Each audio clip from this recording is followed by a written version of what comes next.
बिस्मिल्लाहिर्रहमानिर्रहीम। अस्सलाम वालेकुम। हम पढ़ रहे हैं इम्यूनिटी और आपको बताया था कि इस इम्यूनिटी के 3 लेयर्स या 3 दर्जे हैं। First line of defence, second line of defence, third line. First line और सेकंड लाइन ऑफ डिफेंस को हमने कहा था नॉन स्पेसिफिक है, किसी भी बैरूनी इन्वेजन का मुकाबला करेंगे, जबकि जो सेकंड थर्ड लाइन है सबसे अंदर वाली वो मखसूस है। जैसा जरासीम वैसा डिफेंस का मैकेनिज्म। आज इसी की बारी है और इस थर्ड लाइन ऑफ इम्यूनिटी को, जिसको हमने या थर्ड लाइन ऑफ डिफेंस है, इसको हम 2 हिस्सों में तकसीम कर सकते हैं। एक टी लिम्फोसाइट का किरदार है। इनका जो स्टाइल है उसको कहते हैं cell mediated immune response. Cell mediated immune response, जिसमें सेल्स बजाते खुद हिस्सा लेते हैं। दूसरा जो बी लिम्फोसाइट का स्टाइल है ये अलग है। इनके इम्यून के स्टाइल को ह्यूमरल इम्यून रिस्पॉन्स कहा जाता है और ह्यूमरल इम्यून रिस्पॉन्स में सेल बजाते खुद नहीं लड़ता, बल्कि सेल की प्रोडक्ट्स काम करती है। यानी आप यूँ समझो 2 तरह की लड़ाई है। एक लड़ाई में 2 अफराद आपस में मुक्के मार रहे हैं, गुथम गुथा है, ये इनका स्टाइल। दूसरे में दूर बैठ के तीर चला रहे हैं या गोलियां चला रहे हैं, ये बी लिम्फोसाइट का स्टाइल है। तो ये जहाँ सेल खुद शामिल ना हो बल्कि उसकी प्रोडक्ट लड़े, उसको ह्यूमरल इम्यून रिस्पॉन्स कहते हैं। जहाँ खुद सेल जाके लड़े उसको सेल मेडिएटेड इम्यून रिस्पॉन्स कहते हैं। अब हम आते हैं, यहाँ भी मोनोसाइट्स का किरदार है। मोनोसाइट को बहुत दफ़ा डिस्कस किया, इसलिए मैं शॉर्ट करता हूँ। रेड बोन मेरो में बने, लिम्फ नोड्स में बाज़-औक़ात मैच्योर हो जाते हैं, लेकिन मैच्योरिटी से पहले ये खून में आता। जब तक खून में हो इनको क्या कहते हैं, मोनोसाइट, और छोटे होते हैं उसको, इसलिए कैपिलरी से आसानी बाहर आते हैं। बाहर आने के बाद जब ये इनलार्ज होकर बड़े हो जाते हैं तब इनको मैक्रोफेज भी कहते हैं, फेगोसाइट्स भी कहते हैं। इन्हीं की एक टाइप जब शक्ल चेंज करें तो डेंड्राइटिक सेल्स। और इनके काम करने का अंदाज आपको मालूम है। मसलन ये जरासीम आ गया है, ये हमारा मैक्रोफेज है, तो इस जरासीम को एंडोसाइटोसिस के जरिए अंदर लाता है। अंदर लाने के बाद ये एक तरह का फूड वैक्यूल बन गया ना, ये बैक्टीरिया को इसने फूड वैक्यूल की तरह अंदर लाया। अंदर लाकर अपने लाइसोसोम जब इसके ऊपर अप्लाई करेगा, लाइसोसोम के अंदर क्या मौजूद होता है, डाइजेस्टिव एंजाइम। ये एंजाइम उस पर अप्लाई होंगे तो उसके टुकड़े करेंगे। टुकड़े करने के बाद क्या करेगा, ये सेल अपनी सरफेस पर इस जरासीम के कुछ खास पार्ट्स को डिस्प्ले करेगा। जब इनको डिस्प्ले करेगा तो इसका नाम बदल कर क्या हो जाएगा, एपीसी, एंटीजन प्रेजेंटिंग सेल कहलाता है। एक तरफ तो ये कर रहा है, दूसरी तरफ ये सारा काम करने के दौरान ये केमिकल सिक्रीट करता है, केमिकल सिक्रीशन। और इन केमिकल सिक्रीशन में बाकियों के लिए एक पैगाम है। इसकी कई अक़साम हैं। इनमें से एक का नाम है इंटरल्यूकिन 1, ये भी सिक्रेट करता है। और ये इंटरल्यूकिन 1 2 सिस्टम को एक्टिवेट करता है। एक तरफ इसी शख्स के ब्रेन को इतला देता है, फिर ब्रेन इसके जवाब में फीवर, इन्फ्लेमेशन और दूसरे इम्यून सिस्टम के पार्ट्स को एक्टिवेट करता है। दूसरा ये इंटरल्यूकिन 1 एक्टिवेट्स और स्टिमुलेट्स टी लिम्फोसाइट्स। ये टी लिम्फोसाइट्स को एक्टिवेट करता है। अब ये इसका मतलब ये है, आगाज तो इसने किया ना मैक्रोफेज ने। यहाँ पर 2 बातें अलग से डिस्कस की गई हैं। बातें हम पहले डिस्कस कर चुके हैं, 2 बातें फिर एक और अंदाज से डिस्कस की गई हैं, वो आपके सामने शेयर करता हूँ। जो बाहर के जरासीम के टुकड़े थे उनको एंटीजेंस कहा जाता है और इन्हीं को नॉन सेल्फ प्रोटीन्स कहते हैं। सेल्फ का मतलब क्या है? अपना। नॉन सेल्फ का मतलब क्या है? बैरूनी, जो इस सेल के अपने नहीं है। और दूसरा, ये नॉन सेल्फ जो प्रोटीन्स हैं, इनको ये हमारा मैक्रोफेज क्या करता है? अपने सेल की सरफेस पर मौजूद मखसूस प्रोटीन के साथ जोड़ता है, उनको ऐसे जोड़ा गया है। तो ये एंटीजन या नॉन सेल्फ है। ये कौन सा है? सेल्फ प्रोटीन्स हैं ये। और इन सेल्फ प्रोटीन को आमतौर पर रिसेप्टर्स भी कहा जाता है। रिसेप्टर के साथ पकड़ के, मिसाल के तौर पर मैंने किसी शख्स को मारा, पीटा, लूट के आप उसकी टोपी मेरे हाथ आई, तो मैं हाथ से लहराऊंगा ना दिखाने के लिए, उसकी टोपी मेरे, तो हाथ मेरा सेल्फ है, टोपी नॉन सेल्फ है, यही समझ। अच्छा, इसने जब ये इंटरल्यूकिन के जरिए टी लिम्फोसाइट्स को बुलाता है तो वो इसके करीब आते हैं, और इस वक्त इसकी हालत क्या होती है ये आपको बताता हूं। जिस वक्त ये हमारा मैक्रोफेज है, ये इसका सेल्फ वाला प्रोटीन है, और ये उस जरासीम का एंटीजन है जिसको हम नॉन सेल्फ कहते हैं। इन दोनों को मिलाकर कहा जाता है मेजर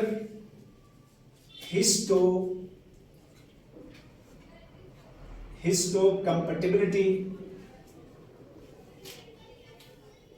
कॉम्प्लेक्स, MHC, ये भी नाम दिया। जब इसने डिस्प्ले किया, इधर से इंटरल्यूकिन के जरिए टी लिम्फोसाइट को इसने इत्तला दिया, तो टी लिम्फोसाइट इधर पहुंचेगा। अच्छा, टी लिम्फोसाइट, ये फर्ज करें हमारा टी लिम्फोसाइट इतना पहुंची, ये पहुंच गया इधर इसके करीब। पहुंचने के बाद उसकी सेल की सरफेस पर भी एक रिसेप्टर मौजूद है जिसको टी रिसेप्टर कहा जाता है, यह रिसेप्टर ऑफ टी लिम्फोसाइट। इसी एंटीजन को ये भी पकड़ता है। अब क्या हुआ है? एंटीजन को दो सेल्स ने पकड़ा है। पहले किसने पकड़ा? मैक्रोफेज ने। अब दूसरी तरफ किसने पकड़ा? T lymphocyte. अच्छा, टी लिम्फोसाइट जब इसको पकड़ता है और मेजर हिस्टोकम्पैटिबिलिटी कॉम्प्लेक्स मुकम्मल हो गया है, तो ये टी लिम्फोसाइट एक और प्रोटीन रिलीज करता है, उसको कहते हैं इंटरल्यूकिन 2। ये इंटरल्यूकिन 2 खबरदार करता है सबको, किसको? इम्यून सिस्टम को। खास तौर पर इंटरल्यूकिन 2 से अदर टी लिम्फोसाइट्स, इनको भी इत्तला पहुंचती है। कंप्लीमेंट प्रोटीन्स, इनको भी इत्तला मिल जाती है, और इन सब से बढ़कर बी लिम्फोसाइट्स को भी इत्तला मिल जाती है। बी लिम्फोसाइट, तो इसका मतलब यह हुआ कि मैक्रोफेज की आवाज किसने सुनी? टी लिम्फोसाइट ने। टी लिम्फोसाइट की आवाज कौन सुन रहा है? दीगर टी लिम्फोसाइट्स भी सुन रहे हैं और बी लिम्फोसाइट्स भी सुन रहे हैं, और कंप्लीमेंट प्रोटीन भी सुनते हैं, और इंटरल्यूकिन के बहुत सारे काम हैं, उनमें से मैक्रोफेज इसको भी इधर अट्रैक्ट किया जाता है मजीद। तो इस तरह से सब ने समझो मिलकर पकड़ा। तो एक्टिवेशन ऑफ टी लिम्फोसाइट किसकी वजह से हुई? मैक्रोफेज की वजह से।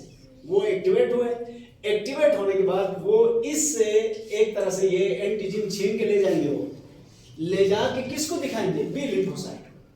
बी लिम्फोसाइट फिर इस एंटीजन के मुताबिक या उसके शेप के हिसाब से एंटीबॉडीज बनाएगा। यहां पर एक और बात डिस्कस करना है।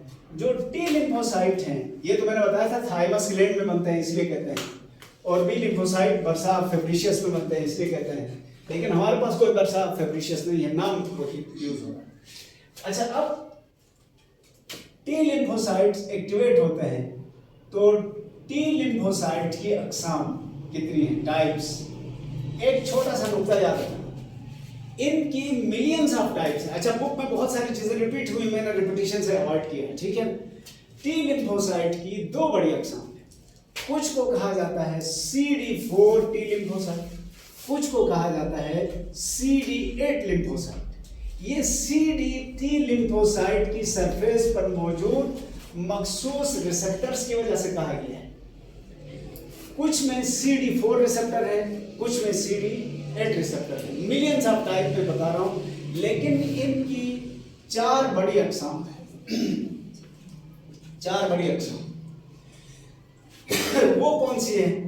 इनमें सबसे पहले है साइटोटॉक्सिन्स। साइटोटॉक्सिन्स क्या करते हैं? काम के हवाले से देखा जाए तो इनका एक काम तो यह है कि इनसे सिक्रीशंस निकलती हैं जो दुश्मन के डीएनए को डिस्टर्ब करते हैं। दुश्मन से मुराद यहाँ बाहर से आने वाली चीज, जरासीम या जरासीम के अलावा जो अपने इन्फेक्टेड सेल्स थे उनके डीएनए को तबाह करता है, और इसके अलावा ये कैंसरस सेल्स के भी डीएनए को तबाह करता है। दूसरा काम ये परफोरिन्स रिलीज करता है। परफोरिन्स का काम हमें पता है, ये वो प्रोटीन्स हैं जो बाहर से आए हुए जरासीम और हमारे अपने इन्फेक्टेड सेल की मेम्ब्रेन पर सुराख करते हैं। सुराख करके ग्रेंजाइम अंदर भेजते हैं, जिसकी वजह से उसके अंदर से टुकड़े किए जाते हैं। तो ये साइटोटॉक्सिन्स हो गए। दूसरे हैं helper T lymphocytes. Helper T lymphocytes ये सिक्रीशंस करते हैं, और ये खुद किससे एक्टिवेट हुए? मैक्रोफेज के थ्रू। ये क्या करेंगे?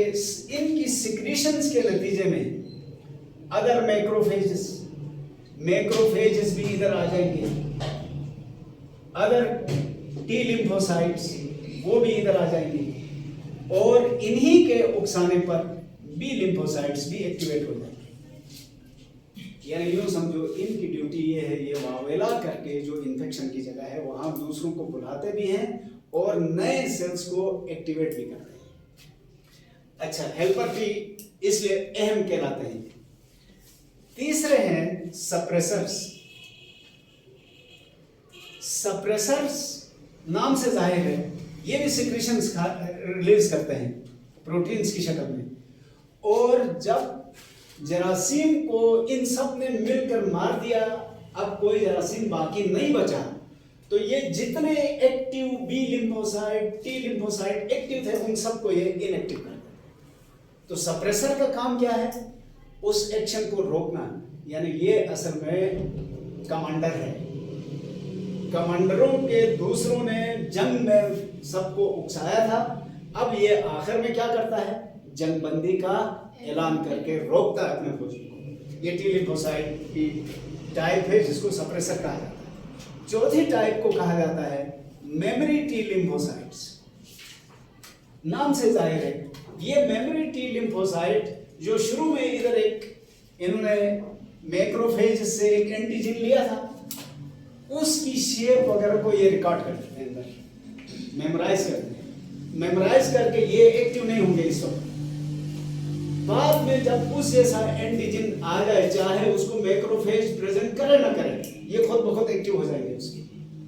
तो दूसरी दफा जो अटैक होगा इस तरह के जरासीम का, वो पहले से ज्यादा जल्दी उसका जवाब दिया जाएगा due to these memory cells. तो ये टी लिम्फोसाइट्स की बात थी। अब हम आते हैं B lymphocytes. B lymphocyte bone marrow में बनते हैं, लिम्फ नोड्स या लिम्फेटिक टिश्यूज में परवरिश पाते हैं, और उसके बाद हेल्पर टी लिम्फोसाइट से ये एक्टिवेट कैसे होते हैं? ये फर्ज करें बी लिम्फोसाइट है, इसकी सरफेस पर भी ये सेल प्रोटीन मौजूद है जिसको बी रिसेप्टर कहा जाता है। इस रिसेप्टर की मदद से उसी एंटीजन को, जिसको सबसे पहले अलग किसने किया था? मैक्रोफेज ने अलग करके उससे कौन लेके गया था? T lymphocyte. उससे ये लेता है, लेके उसकी एक तरह से हम कह सकते हैं नाप लेता है। नाप लेने के बाद या अपने अंदर उसका रिकॉर्ड लेने के बाद ये सेल डिवाइड हो जाता है, खून में ही डिवाइड हो जाता है। और ये डिवाइड होकर दो तरह के सेल्स बन जाते हैं। कुछ सेल्स कहलाते हैं प्लाज्मा क्लोन्स, प्लाज्मा क्लोन्स, क्योंकि ये खून में डिवाइड हुए इसलिए प्लाज्मा क्लोन कहलाते। और दूसरे कहलाते हैं मेमोरी बी लिम्फोसाइट्स।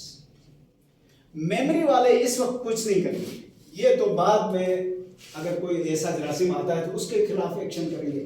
लेकिन जो प्लाज्मा क्लोन्स हैं ये begin to secrete and produce and secrete antibodies, हर एंटीजन के लिए अलग एंटीबॉडी। और इसका मतलब ये है कि ये जो बी लिम्फोसाइट्स है इनकी भी हजारों अक़साम है।